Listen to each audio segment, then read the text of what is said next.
Saatnya kita masuki program talk show. Dialog interaktif 1 jam bersama Dinas Pengendalian Penduduk dan Keluarga Berencana Kabupaten Mandailing Natal. Live. Acara ini dipersembahkan Dinas Pengendalian Penduduk dan Keluarga Berencana Mandailing Natal. Mari hidupkan keluarga sehat, bahagia, dan sejahtera. Assalamualaikum warahmatullahi wabarakatuh. 102,6 FM, Saturasi Suara Satu Kata Pun Makna Pasti Selalu di Hati. Mengudara dari Studio 3 di lantai 3 Gedung Star FM di Jalan Embela Penyambungan, Siang Madinah Siang. Selamat siang sahabat, dan kembali kita hadir. Kami hadirkan dialog interaktif bersama Dinas Pengendalian Penduduk dan Keluarga Berencana Kabupaten Mandailing Natal.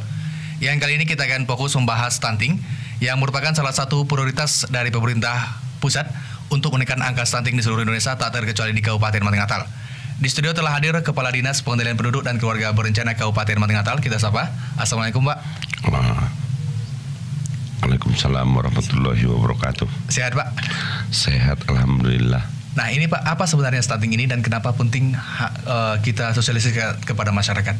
Stunting itu adalah kondisi tinggi badan anak yang lebih pendek dari usianya.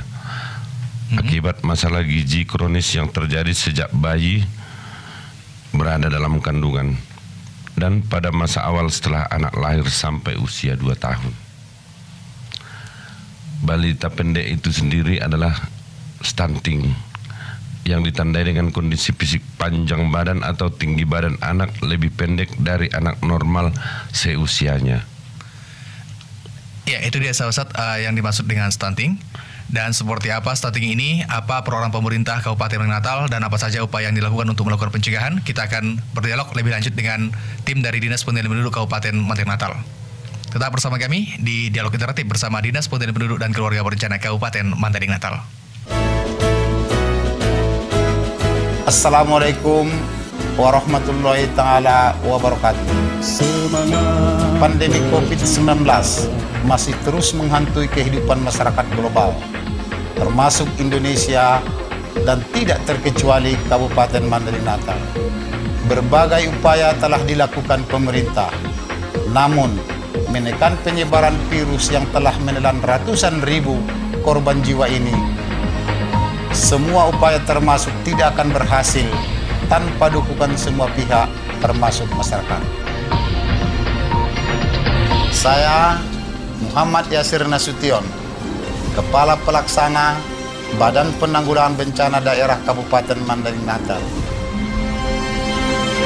menghimbau dan mengajak kita semua, masyarakat Mandailing Natal, terus mematuhi protokol pencegahan COVID-19 yang telah menganjurkan pemerintah, yakni 5M. Memakai masker dengan benar, mencuci tangan dengan sabun, menjaga jarak dengan orang lain, menjauhi kerumunan, serta membatasi mobilitas bepergian keluar daerah, apalagi daerah yang dituju masih berisiko tinggi penularan COVID-19 ataupun zona merah.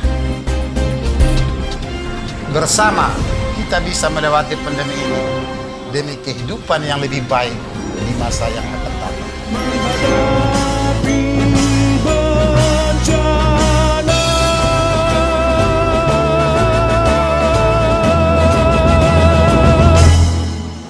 Iklan layanan masyarakat ini dipersembahkan oleh Badan Penanggulangan Bencana Daerah Kabupaten Mandailing Natal. 102,6 FM, Saturasi Suara Satu Kata Pun Makna Pasti Selalu di Hati. Terima kasih masih bersama kami di Dialog Interaktif bersama Dinas Pengendalian Penduduk dan Keluarga Berencana Kabupaten Mandailing Natal. Seperti yang telah disampaikan di awal, di siang hari ini kita akan berdiskusi dan juga sosialisasi terkait stunting yang merupakan salah satu prioritas pemerintah pusat. Di sini sudah hadir ada Ibu Bintang Eka Damayanti. Selamat siang, Ibu. Siang. Beliau ini merupakan Kasih Ketahanan Remaja di Dinas Pengendalian Penduduk dan Keluarga Berencana Kabupaten Mandailing Natal. Dan kita juga sudah bersama dengan Ibu Rizka Wahyuni yang merupakan Kasih Ketahanan Balita, Anak dan juga Lansia. Selamat siang, Bu. Selamat siang. Dan saat kita akan mulai diskusi untuk siang hari ini. Kita akan menanyakan beberapa hal terkait stunting. Kita mulai dari Ibu Bintang kayaknya nih. Iya. Oh, ini karena masih persoalan balita, mungkin balita, anak dan lansia ya. Stunting kan dimulai dari balita itu. Iya. Untuk Ibu Rizka nih Bu, sebenarnya apa sih yang disebut dengan stunting itu? Stunting itu adalah gagal tumbuh yang terjadi pada anak, di mana tinggi badan anak tidak sesuai dengan umurnya.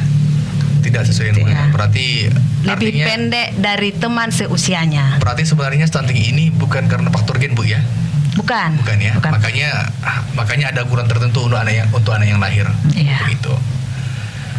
Nah, apa sih sebenarnya Bu risiko yang dihadapi oleh anak yang mengalami stunting? Risiko yang dihadapi anak pada anak stunting itu bisa kesulitan belajar, kemampuan kognitifnya lemah, Ya. mudah lelah dan tak lincah dibandingkan dengan anak-anak lain seusianya. Memiliki resiko tinggi untuk terserang penyakit infeksi kan di kemudian hari karena sistem kekebalan tubuhnya yang lemah.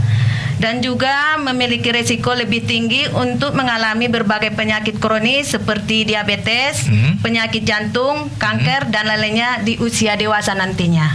Berarti berpengaruh sampai usia dewasa Bu ya? Iya, betul. Nah, ini untuk Ibu Bintang.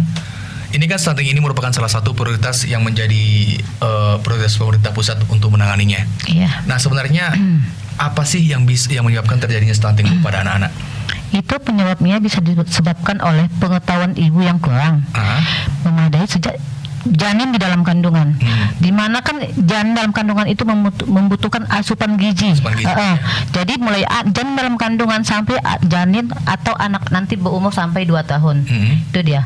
Yang keduanya mungkin terjadi penyebabnya karena infeksi berulang kronis pada ibu, di mana jarak kelahiran sangat mempengaruhi ibu. Selanjutnya bisa disebabkan oleh situasi yang buruk dan terbatasnya layanan kesehatan Ini yang didapatkan oleh maksudnya si ibu. situasi yang buruk ini seperti apa contohnya? Itu situasi yang buruk itu mungkin keadaan si ibu waktu hamil. Anak tersebut janin itu tidak mendapatkan kayak saya bilang tadi asupan gizinya. Tidak mendapatkan asupan gizi 4 sehat 5 sempurna. Sehingga janinnya untuk masa mendapatkan gimana maksudnya gizi itu tidak memenuhi otak si anak karena itu adalah dia otak itu kan masa emas dia maksudnya kan yang dimulai dari janin sampai 2 tahun tadi. Nah, kalau misalnya Bu ini kan ada penyebabnya, berarti kan bisa dicegah. Iya. Kalau untuk pencegahannya bagaimana nih Bu? Biar stunting bisa diminimalisir lah artinya di Kabupaten Malang Natal. Itu cara mencegahnya bisa dengan memberikan ASI, Bu. Air susu ibu dan MPASI, makanan pendamping ASI tadi, dan kemudian akses air bersih dan fasilitas air bersih. Selanjutnya pemenuhan kebutuhan gizi ibu selagi hamil tadi, dan dipantau dengan adanya pertumbuhan bayi lewat posyandu. Nah, ini Bu, ini kan berarti stunting kan bukan hanya sekedar anaknya saja ya, berarti ibunya juga berpengaruh dan juga balitanya. Untuk Ibu Rizka Bu, apa nih Bu usaha-usaha yang bisa kita lakukan untuk mencegah stunting pada ibu hamil dan juga pada balita? Usaha pencegah stunting untuk ibu hamil dan balita. Pencegahan stunting pada ibu hamil itu kita harus memantau kesehatan secara optimal beserta penanganannya bagi hari pertama kehidupan bayi. Mulai anak itu ada di dalam kandungan si ibu sampai anak itu berusia 2 tahun. Pemeriksaan kehamilan atau antenatal care harus secara rutin. Terus proses persalinan kita usahakan di fasilitasnya di kesehatan. Untuk pemberian makanannya harus tinggi kalori, protein untuk si bayi. Ini Bu, saya potong ya. Untuk tinggi kalori dan protein itu bisa nggak disebutkan jenis makanannya apa? Biar nanti masyarakat juga tahu makanan yang tinggi kalori itu? Makanan yang tinggi kalori atau tinggi proteinnya itu termasuk telur, ayam, tempe, tahu yang ada di sekeliling kita yang kita makan setiap hari, juga kacang-kacangan. Jadi artinya untuk makanannya itu sebenarnya murah sekali, Bu, ya? Iya. Mudah didapat. Mudah didapat. Nah, itu untuk tadi yang ibu hamil ya. Kalau untuk balitanya, Bu, pencegahan apa yang bisa kita lakukan dalam menangani stunting ini?